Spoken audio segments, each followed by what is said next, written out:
Welcome back to the county seat. Our topic today is roads, and we've been looking at a particular stretch of road in Tooele County.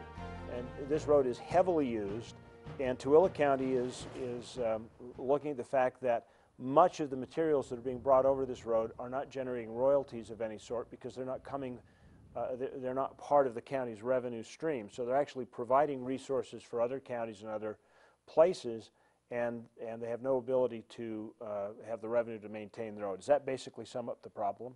Right, and it needs to be mentioned that a lot of that material is leaving Tooele County, so we're not getting, you know, the point source sales. You know, a lot of that's going to the Wasatch Front and even other places. 70% of our gravel leaves Tooele County, and we're getting the impact on our roads, but not the revenue from the sale. From the sale, right? I guess that does kind of create a little bit of a problem. It does. So let's talk about solutions for a minute.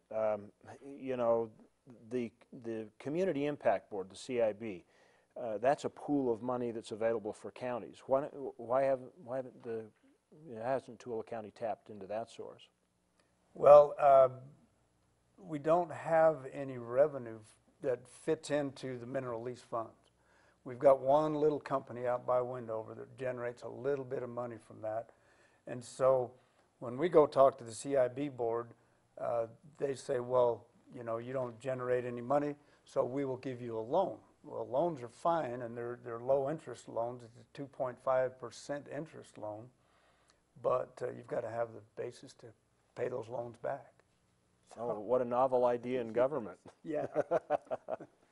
Well, Sid, what are you doing from an industry side? What's your perspective on this? Well, our perspective our argument's always been we pay a substantial amount of fuel tax on all the fuel that we use. And secondly, we pay royalties on all the material that's taken off there to the state. For every ton of salt, there is a charge, and it's in excess of 60 cents a ton. And we pay that every year. And so does all the rest of the industries that's out there. Does pay if it's a state operation. If the state owns it, then you pay a royalty to the state. Right. So that's a lot of money. So what, you think the state needs to be forthcoming and give some of it down to the county so you guys can maintain the road? I'm not sure where that money goes, but I would think some of it should come back to the county. Yeah, absolutely. Well, you're actually right now, or some of the companies that you're affiliated with are actually doing some of the maintenance on this road themselves? Yes, we are. In fact, we're doing, of the maintenance that's done on that road, I think we do at least 75% of it right now. Traditionally, we don't, because we don't have as an intensive usage of the road. This year, Great Salt Lake Minerals has purchased a significant amount of potassium chloride from U.S. Magnesium Corporation, and they're providing, a lot of the traffic on that road is theirs, 7 days a week, 24 hours a day. Do you think this is kind of a model that might work as kind of a private industry, government collaborative effort, long run? Do you think this is a long-term solution?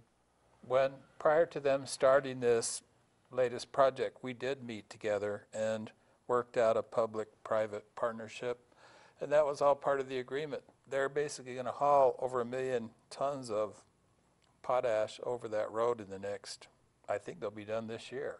Okay, so I'm going to throw out the tough question. I'm just going to make all three of you do backflips. But if you're doing a public-private partnership, why don't you do that in the process of paving the road? In the long run, wouldn't it make more sense over the next 10 years? Yeah, I think that's a solution that we're looking at. I actually got a model of that from Iron County. They have some coal companies that you know, got together with the county, and the county bonded and built a road to the standards of these companies, and they maintained that road to their standards, and in turn the companies agreed to pay what's called ton miles. They pay 2 to 4 cents per ton mile for everything that comes out of that road, and all that money goes back in to pay off the bond and then for maintenance of the road. Sid, I see your wheels turning there. You like that concept or not? Well, we're not in love with it because no one likes to spend money in that regard unless they have to, because we already said we're already paying a substantial amount.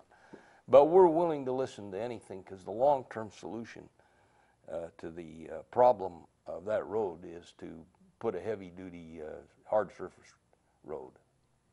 Well, so where do you think you actually go to solve the problem? I mean, if it's obvious that paving is going to be the answer, and there are probably similar situations around the state and other counties that are very similar to this. They don't have a chance to recapture revenue from specific uses of roads, and so without any of those severance taxes or sales taxes, it's going to come up again. So what is the solution? What would you like to see?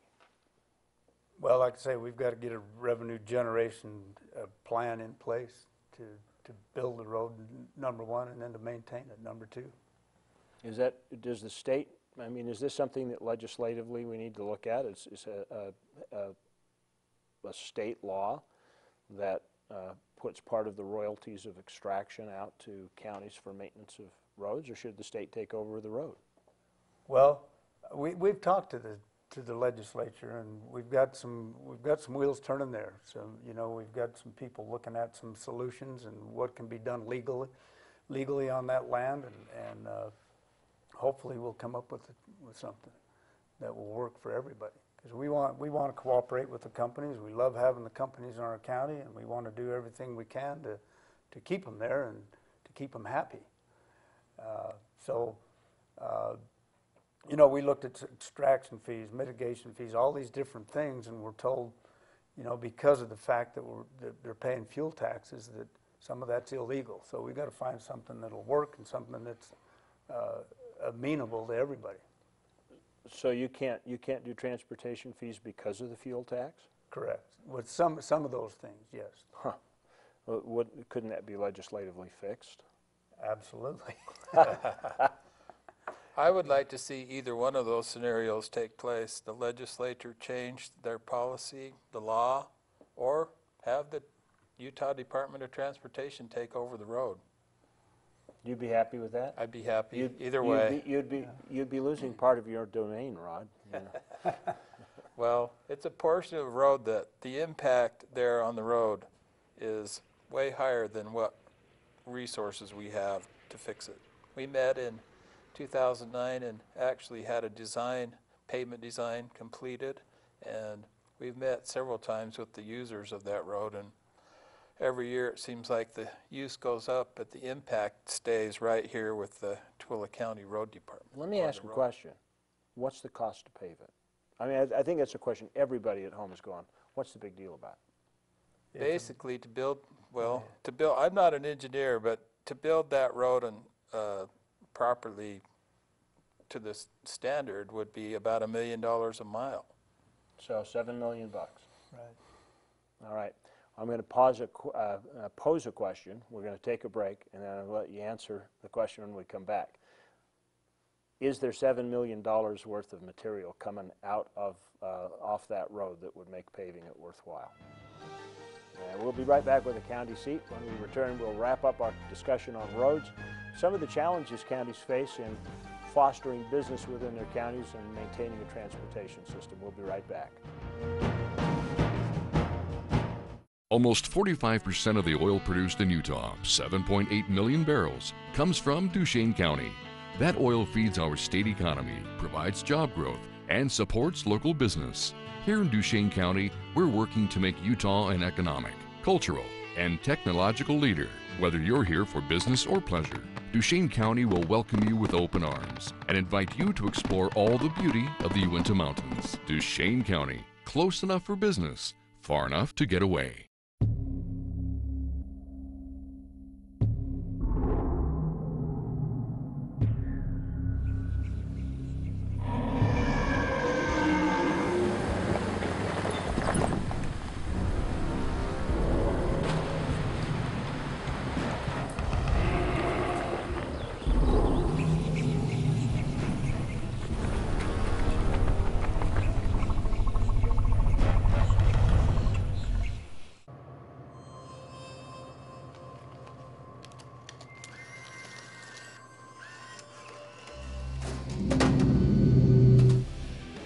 unlimited opportunity for adventure. It's all about knowing where to look. ATV adventures, rock crawling events, art festivals, and wildlife events. The opportunities are limitless.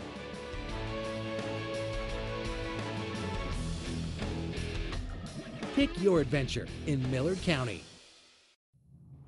At the Prehistoric Museum, USU Eastern, there's no time like the past. Interpretive exhibits tell a tale of long ago. Observation labs allow visitors to witness the processes of preparation and curation and speak one-on-one with the preparators. Dinosaurs, Ice Age, and archaeology allow you to experience life 500 million years in the making. What happens in Utah's Castle Country stays with you.